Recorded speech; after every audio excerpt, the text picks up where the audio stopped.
Hey guys, and welcome to the Ban Rants channel, your home for NFL projections, predictions, and of course, your periodic rant. Deshaun Watson is back, and officially, it is happening. He is on the trading block, and you know what that means, guys? It means that there's all kinds of speculation going around. It means there's teams showing an interest. One of them is a team I picked from day one to land Deshaun Watson. So we're going to cover all of that.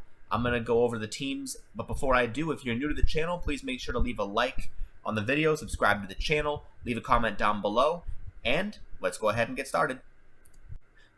Okay guys, so these are the three teams that are the most interested in landing Deshaun Watson, and I've been saying since day one that the Denver Broncos were my pick to land Deshaun Watson. I've been saying it even before the allegations came out, before other teams were making money moves.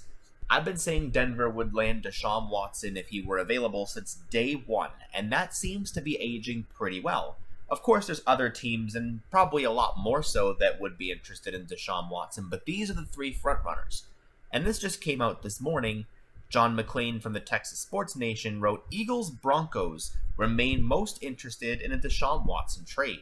That is pretty much it. It's not official, but if those are the teams that are talking, it almost seems like a done deal. I mean, comparing quarterback situations between Denver and Philadelphia, Denver, I think, has more of a need. Now, if you're Philadelphia, would you take Jalen Hurts over Deshaun Watson as it sits right now? No. But Jalen Hurts also, a lot of hype has been around Jalen Hurts as of late, and it's going to be really interesting to see what he can do from day one given the reins. Now, Miami's also another team floated around, but they're the least likely out of the three for multiple reasons, the most important one being that Deshaun Watson has a no-trade clause. And that means if Houston were to offer Miami a trade and Deshaun Watson didn't want to go there, he could veto that trade, and the Texans wouldn't have a say over it, which means the Dolphins are basically powerless in this situation. The Texans are almost powerless, not necessarily completely, but almost.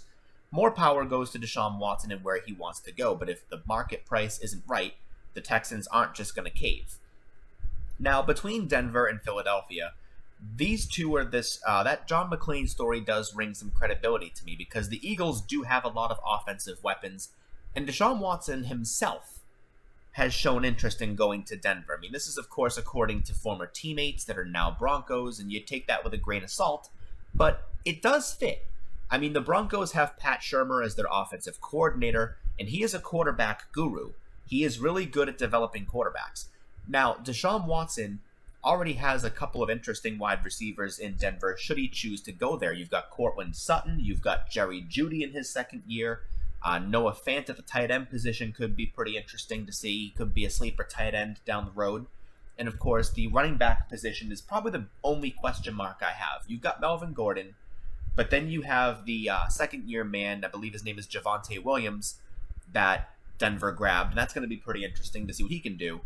But in my opinion, it would just be an awesome division to watch. I mean, you'd have Justin Herbert, Deshaun Watson, and Patrick Mahomes in the same division for probably the next decade if this was to happen. That would be the NFL's wet dream. It would be extremely fun to watch. And you'd have to imagine that whether it's Denver, whether it's Philadelphia, whichever one of these two teams lands Deshaun Watson just based on what they have, they're both going to be a playoff lock. But if you want to make sure you have an easier time winning your division, Philly is your best bet.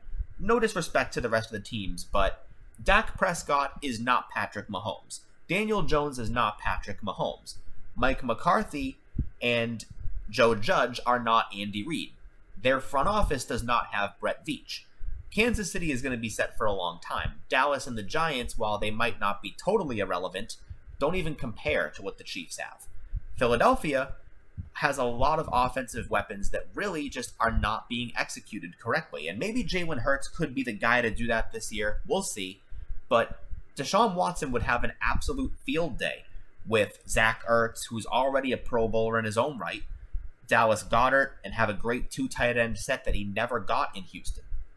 You could also see him have a lot of fun with Devontae Smith. You could see Jalen Reagor take big strides in year 2 or year 3, depending on when the trade takes place. And you could also say that Alshon Jeffrey, who's in the back nine of his career, could have a bit of a resurgence. And the Philadelphia and Denver offensive lines, to be fair, are pretty good in terms of what they have on paper. They've both got Pro Bowlers at the position, so it's not as if Deshaun Watson is going to be running for his life all the time. That would be a bit of a different story. But they do both have decent offensive lines, so it's really, on paper, a Sophie's choice for Deshaun Watson, but it also means that the Texans have to make sure the offer is right. Now, if I'm weighing the pros and cons, if you're looking for straight playoff appearances and division titles every year, you'd go with Philadelphia. But if you're looking for who can develop you better, you'd go to Denver. And the reason you'd go to Denver is because of Pat Shurmur. He can develop quarterbacks, as I've mentioned before, very well. Now, does that mean Deshaun Watson, wants to go to Denver? If he's expressed interest, that's a good sign for them. But Philadelphia also has a lot of draft stock, and that could be what ends up being the coup de grace for the Texans in terms of trading. But if Deshaun Watson doesn't want to go there, then where that's going to end up. But that's all I've got for you guys right now. Of course, if you like the video, make sure to subscribe to the channel, leave a like on the video, and leave a comment down below. But again, I want to end with this. I wouldn't really mind where Deshaun Watson goes, but I'm still going to say Denver is my pick to land him. So I hope you guys enjoyed the video. I'll see you in the next one.